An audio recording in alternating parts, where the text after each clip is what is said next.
Bonjour Grégoire pour lemondedesétudes.fr avec un nouveau tuto sur Excel, un tuto relativement simple, un tuto qui concerne des graphiques pour tout simplement savoir superposer deux graphiques.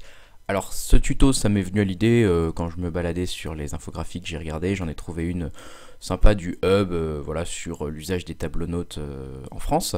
Avec notamment la répartition du nombre de tablettes vendues en 2011, 2012, 2013 et une projection pour 2016 et avec les différentes marques. Donc ce graphique, je me suis dit tiens, il est sympa, c'est vrai qu'on a l'habitude d'en voir, mais en s'attardant dessus, c'est vrai que c'est toujours sympathique d'avoir un graphique qui cumule des infos à la fois sur un volume de vente, ici avec les 60 millions, 118 millions, etc. Et puis à la fois les pourcentages de répartition de vente. Je me suis dit que c'était intéressant, c'est le genre de choses qu'on fait parfois sous Excel, et je voulais peut-être montrer à ceux qui ne savent pas encore exactement comment faire ce genre de graphique sous Excel, comment le faire. Donc voilà à peu près ce à quoi on cherche à arriver, le résultat qu'on cherche à atteindre. Là, je vais refaire le tuto un peu plus vite fait, donc ça sera pas exactement comme ça peut-être, mais je vais vous montrer comment on va réussir à essayer de superposer deux graphiques l'un sur l'autre, tout ça dans la même plage de données, donc ça veut dire que si je bouge la taille du graphique, tout bouge. Il n'y a pas deux graphiques superposés l'un sur l'autre à proprement parler, c'est un seul graphique avec deux plages de graphiques qui se superposent l'une au-dessus de l'autre. Donc on va commencer tout de suite le tuto. Alors je vais effacer ça c'était ce que j'ai fait pour m'entraîner. Avec les données ici, donc qui sont les mêmes que celles du graphique qu'on vient de regarder juste avant. Et on va commencer tout de suite en prenant les données, on va dire celles dont on veut qu'elles soient en arrière-plan. Donc si on regarde à nouveau le graphique qu'on a obtenu ou celui qu'on essaie d'imiter, celle en arrière-plan c'est le volume de vente, donc le nombre total de tablettes vendues en France je crois du coup. Oui c'est ça, ça devrait être ça.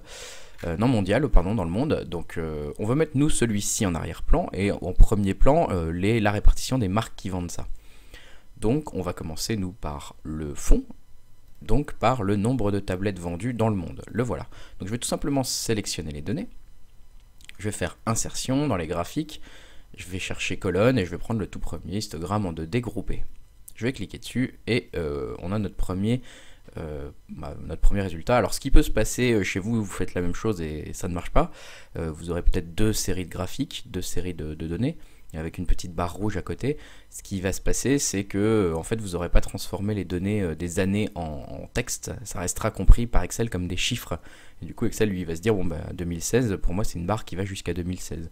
Donc ça il faut lui expliquer à Excel que on veut pas qu'il comprenne que ça soit des chiffres mais que ça soit bien des intitulés de cases de l'année 2016.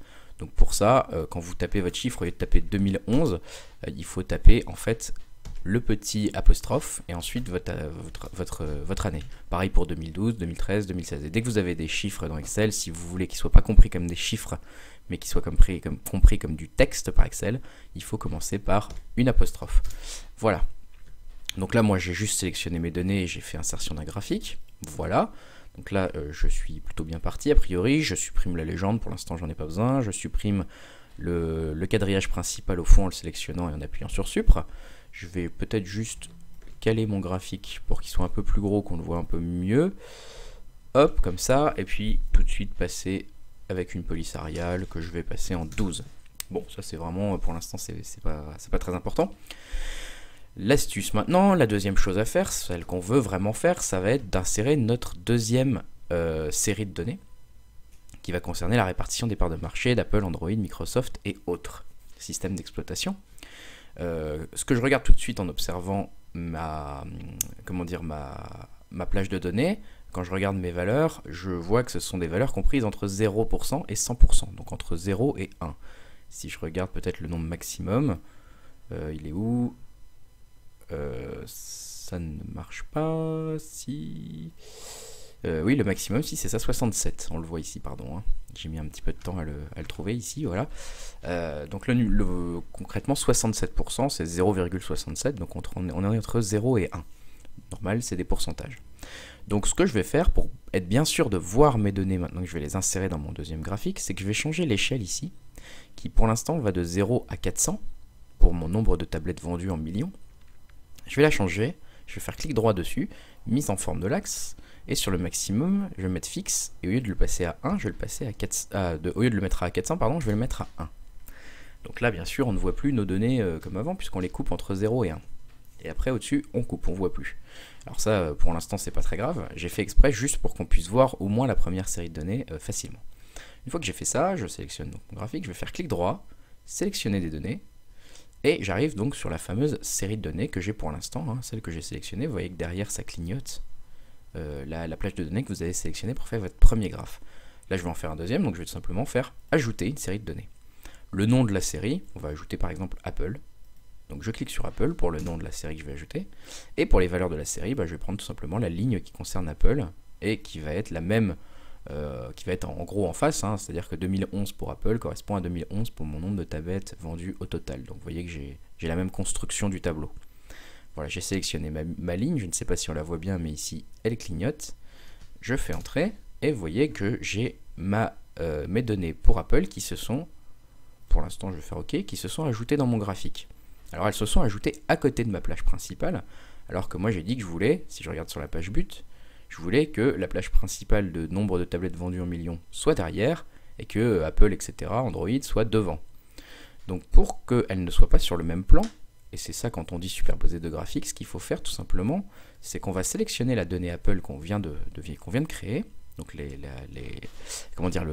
barres rouges, hein, tout simplement, je vais les sélectionner, je vais faire clic droit, mise en forme une série de données, et vous voyez que première page, ça me sort un truc qui s'appelle option des séries. Et en bas, j'ai marqué tracer la série avec axe principal qui est déjà coché ou axe secondaire. Eh bien, je vais choisir axe secondaire, ce qui va permettre de faire passer les données au premier plan. Et donc, vous voyez que derrière, ça a bien fait passer Apple au premier plan. Et aussi, vous verrez qu'après, ça a fait tout simplement, ça a créé deux axes, un deuxième axe maintenant.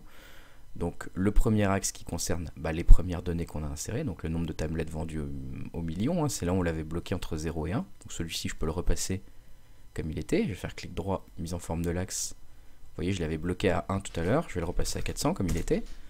Voilà. Donc là, pour l'instant, on ne les voit plus parce qu'elles sont cachées. Et puis le 0% 80%, pour l'instant, c'est les données d'Apple. Donc là, j'ai juste fait Apple. Pour l'instant, je vais tout de suite insérer d'autres données. Donc je vais faire clic droit sur mon graphe, sélectionner les données. Je vais refaire ajouter, et cette fois-ci, je vais ajouter Android. Donc pour le nom, je tape sur Android. Pardon, j'ai oublié de sélectionner les valeurs de la série. Donc je clique sur valeurs de la série, je sélectionne la ligne Android. Voilà. Je fais OK. J'ajoute encore une série. Le nom de la série, ça va être Microsoft. Et les valeurs de la série, ça va être 0, 4, 8 et 12. Voilà. Et j'ajoute ma dernière série qui est la série Autre. Et mes valeurs de série, je vais aller sélectionner la plage B5AE5 et je vais faire OK. Et j'ai terminé, j'ai plus d'autres données à insérer, je peux donc faire OK. J'ai quasiment terminé, hein, parce que je ne vais pas aller aussi loin dans la customisation que celui-ci, mais on va quand même un petit peu améliorer tout ça. Alors déjà, vous voyez que là, malheureusement, notre graphe principal avec Apple, etc., il nous cache quand même pas mal nos valeurs derrière. Si on veut un peu réobtenir ce qu'on avait eu ici, on voit que les valeurs en fait nous laissent quand même voir, elles ne cachent jamais finalement le nombre de tablettes vendues derrière qui dépassent toujours, qui sont au-dessus. Comme si le graphique avec les pourcentages là, jaune, vert, bleu et gris, était écrasé un petit peu par rapport à l'autre. Donc nous c'est ce qu'on va faire, on va l'écraser. Vous voyez que pour l'instant son maximum c'est de 0 à 80%. Il suffit que je lui dise, en faisant clic droit sur l'axe et en faisant mise en forme de l'axe, il suffit que je fixe moi-même le maximum à plus que 0,8, beaucoup plus que 0,8, et ça va l'écraser. Donc si par exemple je le fixe à 6, donc 6 c'est beaucoup plus que 0,8, on est d'accord, je vais l'écraser assez largement, voilà le résultat, hein, il vient de se faire complètement écraser. Donc là c'était peut-être un peu trop, je vais faire clic droit, mise en forme de l'axe, je vais passer plutôt à 4, pour le désécraser, je ne sais pas comment dire, pour le remettre un petit peu mieux, qu'on le voit un petit peu mieux, l'étirer un peu. Bon 4 c'est encore un peu trop, allez 3. 3 c'est pas mal.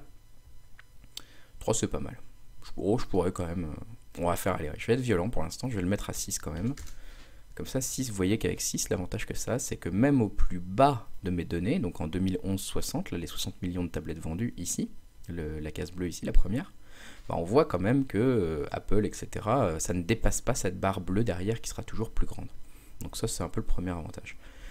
Voilà, donc maintenant ce qu'on peut faire, c'est que les barres bleues justement qui représentent le nombre de tablettes vendues en millions, donc celle qui est derrière, je vais un peu la customiser, je vais faire clic droit, mettre en forme une série de données, et par exemple je peux dire que je ne veux je veux pas trop d'intervalle, donc je vais baisser la largeur de l'intervalle ici, toujours dans le premier panneau d'options qui s'ouvre à moi.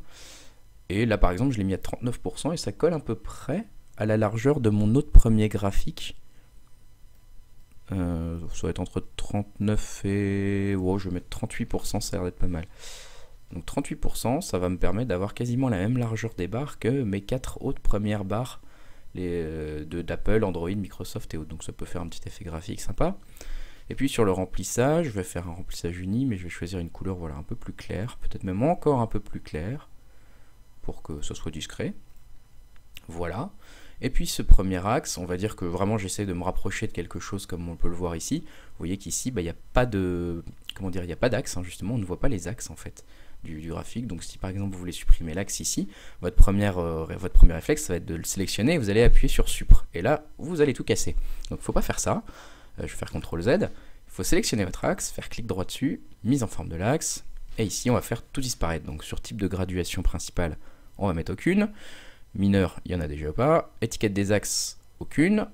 Donc là, ça disparaît. Et au niveau de la couleur du trait, on va mettre aucun trait. Et on a fait disparaître notre axe de gauche. Donc ça, c'est cool. Il ne nous manque plus qu'à faire disparaître cet axe de droite. Donc je clique dessus, je fais clic droit, mise en forme de l'axe. Et je fais la même opération. Donc aucune graduation principale, aucune étiquette des axes et aucun trait. Ça commence à ressembler à quelque chose. Je vais quand même sélectionner mon nombre de tablettes vendues en millions, donc mes barres bleu clair au fond. Je vais aller dans disposition et je vais rajouter des étiquettes de données que je vais mettre sur le bord extérieur, par exemple. Voilà, donc ça me permet d'avoir le million d'unités vendues derrière apparent. Bon là après vous pouvez bien sûr encore choisir de dire bon je veux les mettre en bleu, en gras, etc. Enfin là vous pouvez après encore beaucoup plus personnaliser. Faire des choses beaucoup plus grosses, je sais pas, c'est un peu à vous de voir ce que vous voulez faire. Hein. Là, je vous laisse libre de toute interprétation. Et puis on peut rajouter aussi tout simplement les étiquettes de données de nos pourcentages pour Apple, Android, Microsoft et autres. Donc c'est la même chose, en disposition, on va aller dans les étiquettes de données, on va choisir le bord extérieur par exemple. Donc vous pouvez aussi les mettre en bord intérieur, hein, ça veut dire qu'elles seront juste collées en dessous. Ce qui peut être pas mal pour la première année notamment. Je vais faire pareil pour les étiquettes Android. Cette fois-ci, je vais les mettre en bord extérieur. Pour les étiquettes, donc là, il faut que je trouve une violette, voilà. Je vais les mettre en bord extérieur. Et puis pour ma dernière donnée, en bord extérieur aussi. Voilà, ça nous permet d'avoir toutes les étiquettes de données des pourcentages. On commence à être pas mal. Hein. Après, voilà, même chose. Hein, vous pouvez peut-être, je sais pas, les passer toutes à 10, toutes vos étiquettes de données. En police 10 points au lieu d'être en 12. Si vous voulez les changer, pourquoi pas en gras, voilà, pour faire quelque chose. Voilà. Après, vous pouvez tout à fait changer, bien sûr, la couleur de chacune des barres. Donc, il y a plein de choses sympas à faire. Si par hasard, vous vous dites, là, on est quand même, je pense qu'on est pas loin de la fin du tuto. Deux petits trucs, peut-être, je vois que j'avais fait ici. Si vous voulez séparer les barres là, les unes des autres, vous voyez qu'ici elles sont toutes collées, alors que dans mon exemple avant, elles sont un peu décollées, il y a un espace entre la barre jaune et la barre verte. Bon pareil, hein, vous sélectionnez votre barre jaune par exemple, vous faites clic droit, je crois que c'est mise en forme du point de données, voilà, donc toujours la première option en fait, et vous voyez que la superposition des séries, vous pouvez les séparer un petit peu. Et en faisant une séparation, par exemple de moins 20%, vous voyez, vous avez un espace entre les barres qui s'est créé. Donc là c'est pas mal. Je vais encore resélectionner ma plage de fond, on va dire, et j'avais mis 38%, mais je sais pas si je vais mettre 30 ou 32. Ah, je suis tatillon, hein, mais bon, voilà. Au moins c'est pas mal, ça ressemble vraiment à quelque chose. Voilà, c'est à peu près tout ce que je voulais vous dire. Alors oui, si par exemple, vous vous êtes dit, mais là j'ai vraiment très écrasé mes données de pourcentage pour Apple, etc., pour mes parts de marché, il faudrait quand même que finalement, au lieu de les écraser avec une échelle, j'avais mis de 0 à 4 au lieu de 0 à 1, je voudrais l'agrandir, mais seulement j'ai plus mon axe là. Comment je fais moi pour le réafficher? Bon c'est simple, hein, vous allez dans axe, c'est l'axe vertical secondaire, hein, puisque c'est la deuxième série de données qu'on avait inclus. Vous voyez qu'il est affiché, hein, on l'a juste masqué, mais donc si je clique sur aucun, ça va à nouveau tout casser, donc il faut tout simplement cliquer ici, hein, autre option de l'axe vertical secondaire, je clique. Et ici, vous pouvez à nouveau, voilà, si vous voulez, couleur de trait, rajouter un trait, ou rajouter des gradations principales, ou rajouter les étiquettes des axes à côté. Voilà, vous voyez qu'elles réapparaissent facilement. Et ici, vous n'êtes même pas obligé de les faire apparaître. Hein. Ça, je l'ai fait pour vous montrer qu'on peut facilement les faire réapparaître et disparaître. Ici, il vous suffit, vous voyez, je l'avais écrasé par 6, de passer à 4 ou de passer, etc., à autre pour pouvoir les voir regrandir. Alors là, vous voyez que j'ai même fait une petite bêtise puisque mon axe secondaire, vertical secondaire, je vais aller dans les autres options, dans le remplissage, dans la couleur du trait, pardon, j'ai mis un trait plein alors que c'était aucun trait. Voilà. Donc vous avez compris que c'est en fait relativement simple une fois qu'on a pris l'habitude de comment faire pour superposer deux graphiques. Hein. Ce qu'il faut retenir, c'est qu'il faut déjà préparer ces données pour qu'on ait quand même des tableaux, on va dire, qui se ressemblent. Hein. C'est-à-dire que voilà, ici j'avais quand même mis mes années de la même façon les unes en dessous des autres. J'avais à peu près fait des tableaux similaires, on va dire. Et une fois que vous avez retenu ça, vous retenez qu'il faut commencer par les données que vous voulez mettre en fond du graphique. Et que après, dans un deuxième temps, il faut ajouter les données que vous voulez mettre en premier plan et les faire passer en axe secondaire avec tout simplement un clic droit, mettre en forme une série de données et ce petit bouton ici, tracer la série avec axe principal, axe secondaire. Ce qui vous permet de réaliser ce genre de graphique et du coup de faire des résultats un peu sympathiques. Donc essayez chez vous et si vous avez aimé ce tuto, n'hésitez pas à aller en voir d'autres sur la chaîne YouTube, hein, il y en a d'autres. Ou sur le monde des études.fr, vous en trouverez également d'autres sur Excel, PowerPoint, etc. Voilà, je vous dis à bientôt.